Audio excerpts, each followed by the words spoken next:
misericordia que creaste todas las cosas.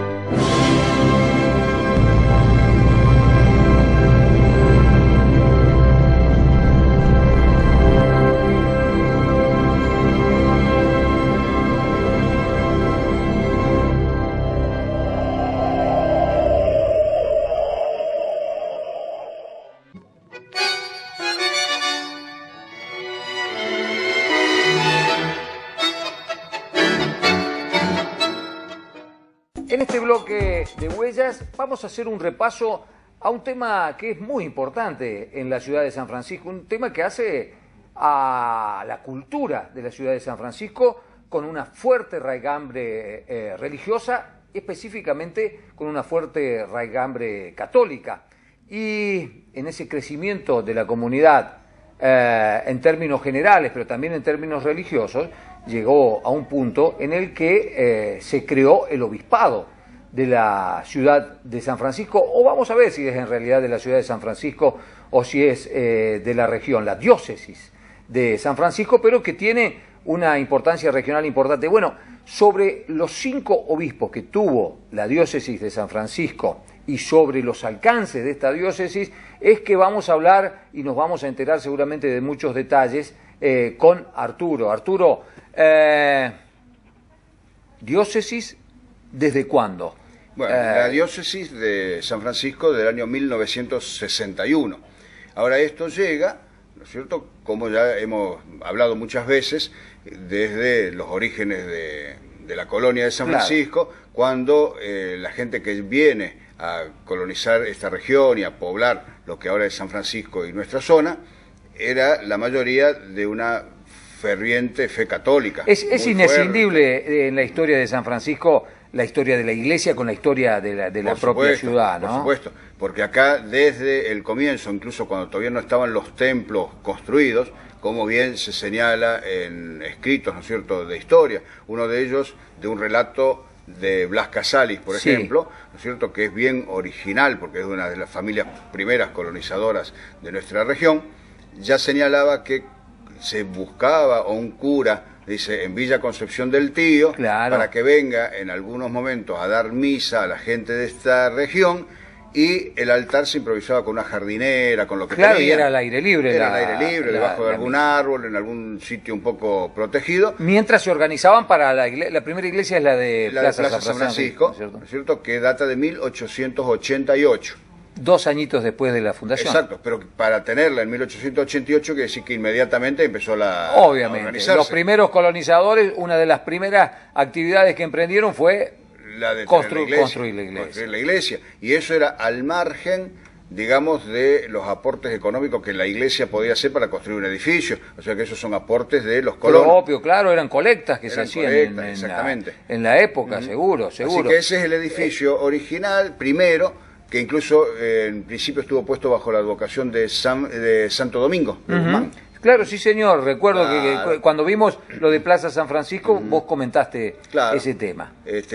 Y después... Luego pasa a ser San Francisco, bajo el patronato de San Francisco de Asís, cuando ya viene otra historia, que es la de la instalación de la nueva iglesia en Estación San Francisco, que estaba ubicada en el sitio donde hoy está la iglesia catedral. Claro, exactamente.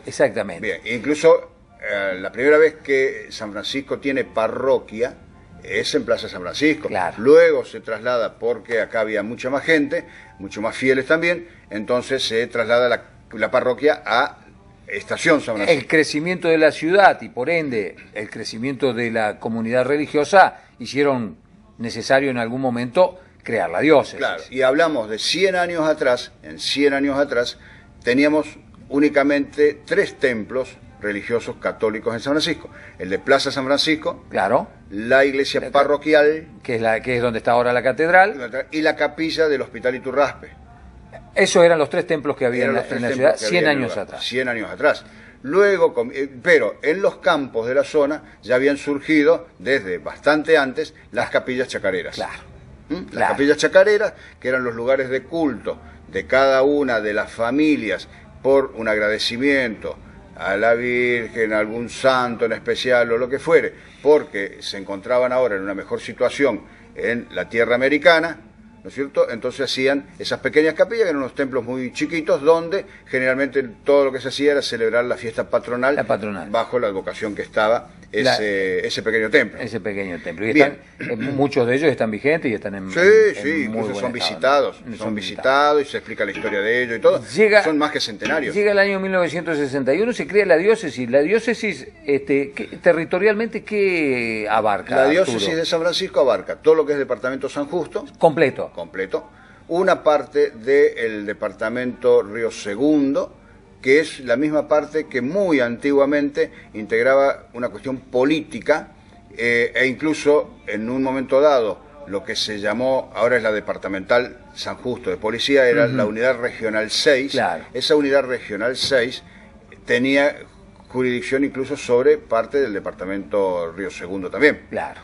Bueno, y o sea, tenemos todo el departamento San Justo como en la diócesis, parte del Río Segundo, que es la parte de Santiago Temple, esa zona. Claro, lo más inmediato, y una sola pedanía que se llama la pedanía del Castaño en el departamento Río Primero. Ahí está. Eso es la diócesis de San Francisco, eso en términos es lo que es la diócesis territoriales. De San Francisco. ¿Y quién fue el primer obispo? Bueno, y el primer obispo llega a nuestra ciudad, era Monseñor Pedro Reginaldo Lira, era un salteño.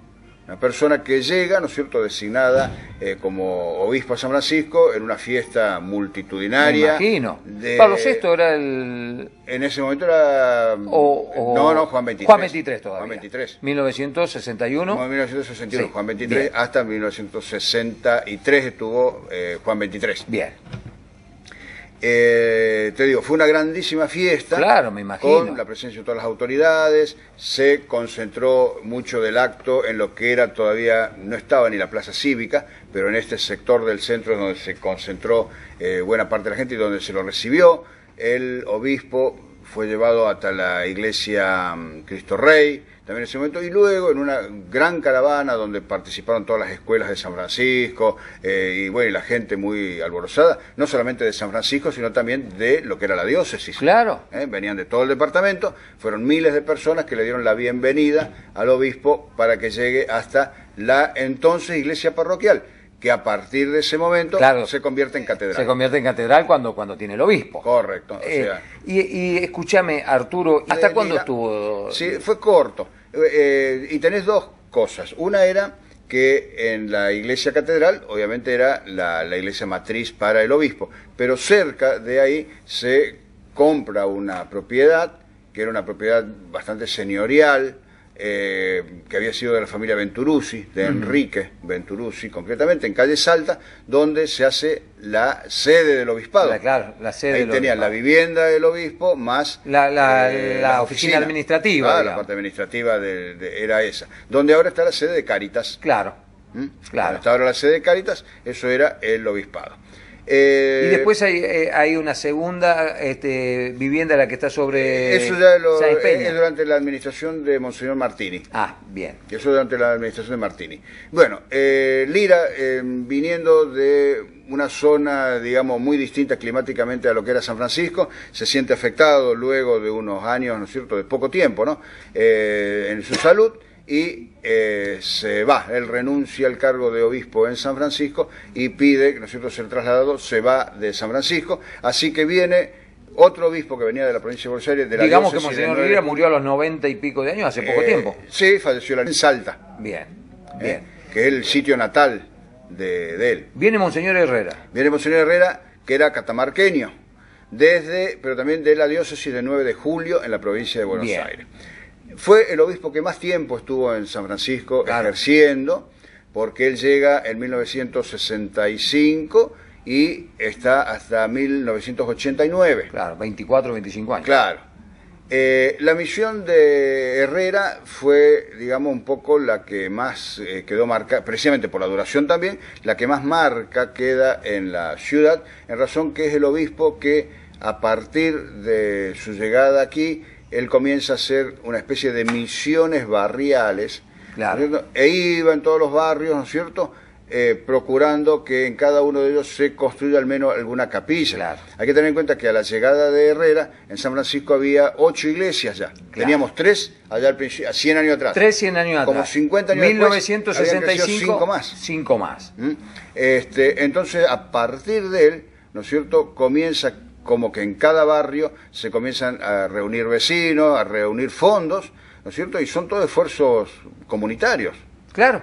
Ahí puede, ¿no es cierto?, haber en algunos casos algunos aportes de la municipalidad que ayudaban, ¿no es cierto?, las distintas administraciones. Sí, recuerdo en los años 90, por haber estado en la administración municipal, en los años 90, por ejemplo, en el barrio, la del barrio Independencia, que está ahí cerca de la escuela. De la escuela. Bueno, me acuerdo que la municipalidad hacía algunos aportes y bueno, y los vecinos hacían todo el resto. Sí, pero toda la administración, los diseños, la decisión del nombre de la parroquia, de la capilla, algunas ahora son parroquias, de las capillas, corría todo por cuenta de los vecinos. O sea, claro, ellos estaban librados a hacer como lo que querían. Lo que le importaba a Herrera era la presencia católica. Cuando una estrategia de llevar la iglesia a los barrios. Exactamente.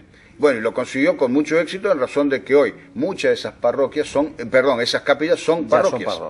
Santa Rita es una, por ejemplo, ¿no es cierto?, para dar solamente un ejemplo, pero así se han ido formando las distintas. Y en un momento en que crecía mucho, precisamente en ese momento de Herrera, la presencia de otros cultos religiosos, claro, ¿no es cierto? Y era una manera de... Los años 60 fueron de un gran auge, desde los años 60, de un gran auge del evangelismo, por ejemplo. Claro, por supuesto, y que el evangelismo utilizaba mucho la iglesia electrónica, claro, que le llamamos, ¿no es cierto? Claro. O sea, esa presencia, ¿no es cierto?, constante. Claro, un culto mucho más alegre, mucho más distendido. En la iglesia católica recién salíamos de dar la misa de espalda todavía. Claro, precisamente en el mismo periodo. Porque claro, el que impone eso, ¿no es cierto?, es el Concilio Vaticano II, en el año 1962, claro, que es lo último ya de Juan XXIII, pero se impone con Pablo VI. Claro, se termina con Pablo VI. Que es el que continúa en el gobierno de la Iglesia a nivel universal. ¿Se va jubilado, Monseñor Herrera? Monseñor Herrera se retira jubilado, pero sigue viviendo en San Francisco y muere en San Francisco en el año 2000. Claro. En el año 2000 fallece, incluso desde que él se va en el 89 al 2000, en esos 11 años, él ocupa el cargo de obispo emérito. Claro. Le llamaban, que era una cuestión de respeto, ¿no es cierto?, hacia él, que es algo que está comprendido dentro de la Iglesia, a grandes rasgos, es lo del Papa emérito, que es Benedicto. Exacto. Cuando el Papa en ejercicio es Francisco. Como un retiro efectivo en las Fuerzas Armadas. Exactamente. ¿Y quién ahí viene, ¿no es cierto?, ya vamos más a un ambiente local y asume como obispo Baldomero Carlos Martini, ¿no es cierto?, que viene de acá del departamento. Claro, mismo, era una familia de porteña. De porteña, naturalmente. Y él había sido cura en Porteña. Sí. Él había sido sacerdote antes en San Francisco. En San José Obrero. Después va a Porteña y regresa a San Francisco ya después como obispo. Bien. En un principio viene, estando de obispo Monseñor Herrera todavía, él está instalado en la catedral. En la catedral como... En la catedral. Vicario. Y luego asume como obispo. ¿Hasta qué año estuvo Baldomero? Baldomero estuvo hasta 2004 y al irse él viene un riocuartense, sí, señor, ¿no es cierto?, que era Monseñor José Tisera. Sí, señor. José Carlos Tisera. José Carlos Tisera, sí. Que, bueno, tiene otro rasgo distinto, ¿no es cierto?, digamos, de una llegada diferente también a los fieles, y a todo esto, digamos que Baldomero lo envían a una diócesis muy importante. Que es en San Justo, donde tuvo un rol muy importante, que llevó precisamente a Baldomero Martini, esa presencia suya como obispo en San Justo, un poco a los orígenes que él tenía como sacerdote en la iglesia de San José Obrero.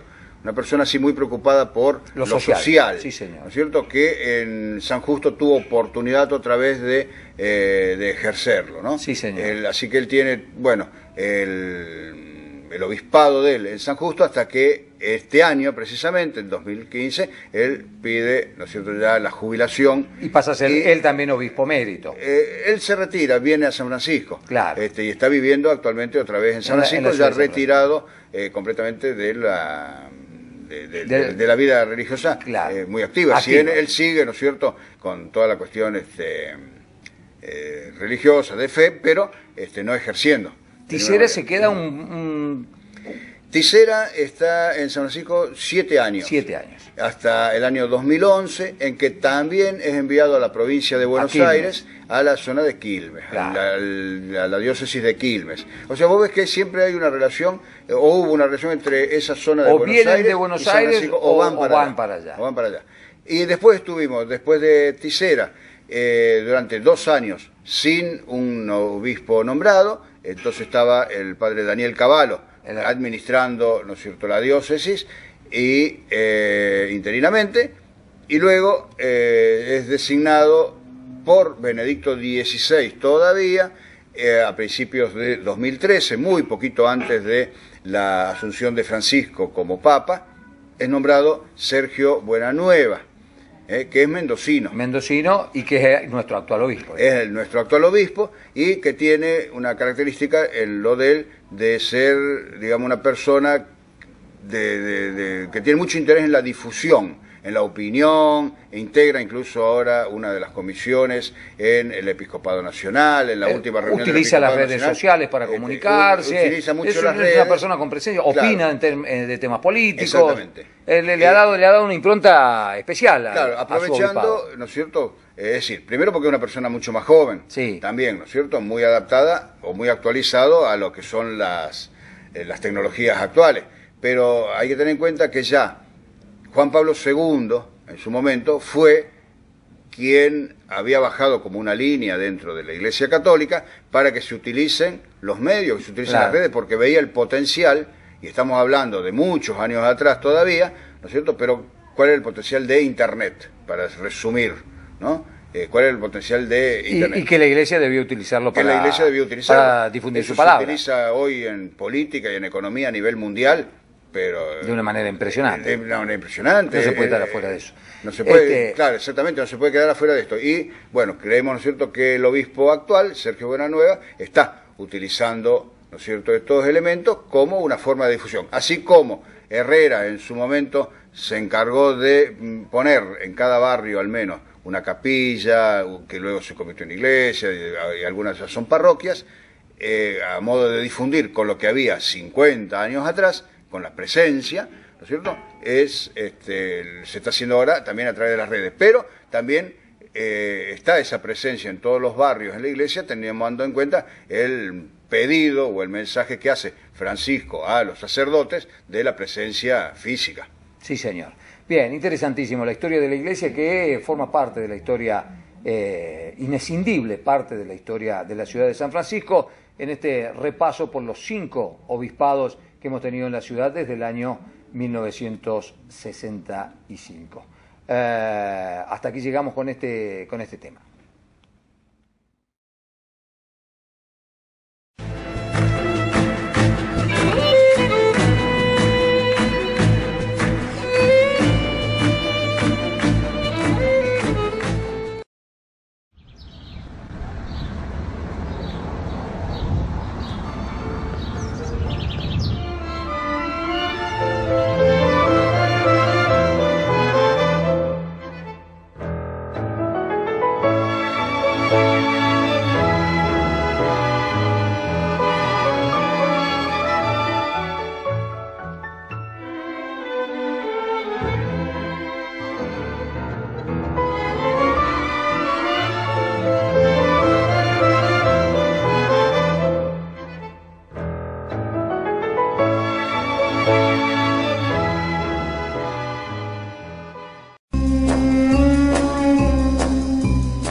El Chalet La Campana se ubica en la intersección de las calles Iturraspe y Garibaldi.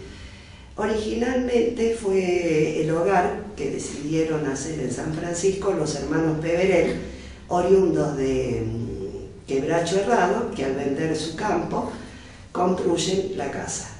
En principio la casa tenía, los lotes linderos pertenecían a ella, pero la casa se construye sobre la esquina. Tiene una particularidad que está retraída, retrancada sobre la línea municipal y la separa una cerca con una reja bastante importante en forma perimetral, constituyendo un bloque, la propiedad en 2 plantas, compacto, con el ingreso sobre calle Garibaldi. Alberga a quien ingresa a la casa un techo de tejas pequeño con 2 columnas en los laterales y hacia el lado norte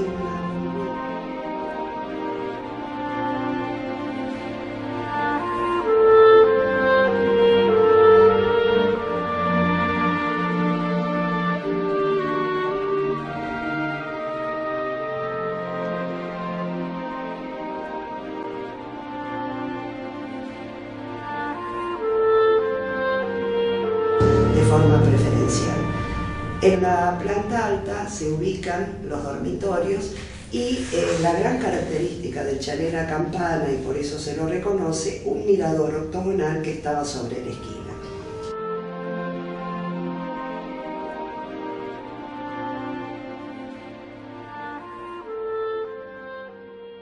A lo largo del tiempo, la propiedad fue cambiando de dueños sucesivamente. De los hermanos Peverel al doctor García Rodríguez, la familia Ambrosino. Posteriormente la compró la familia Cavallini y ya estando los Cavallini, hasta el archivo gráfico en su momento tuvo su sede ubicada dentro del casco histórico, diríamos, de la ciudad, y ahí tuvimos la suerte por aquellos años con los arquitectos de Capúa de participar en la puesta en valor, que fue algo realmente muy interesante. También fue geriátrico, confitería bailable, tienda de objetos, casa de té, y en la actualidad pertenece a la familia Gatti, siendo nuevamente su uso original vivienda. Otra de las características es hacia el centro, hacia el fondo del terreno, un garaje con su escalera muy pintoresca y una planta alta de un lugar de trabajo, de resguardo. Es una de las casas más recordadas dentro de la ciudad, quizás por ese campanil que tuvo en algún momento y hoy lo tiene en una forma de estructura. Algo que perdió la casa con el tiempo fue el techo a mansarda. La casa no tiene un techo plano y tenía una mansarda perimetral con unas ventanas hacia los 2 lados de la calle. La particularidad de esa mansarda es que era transitable, uno podía caminar y recorrerla. También esas modificaciones con el tiempo, la mansarda se perdió, pero bueno, el espíritu de la casa se mantiene tal cual.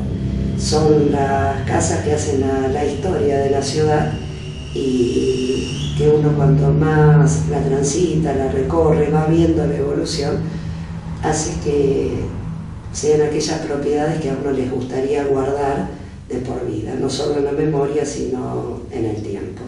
Nadie cuida lo que no conoce, entonces al conocerlo mantenemos la posibilidad viva de que permanezca en el tiempo.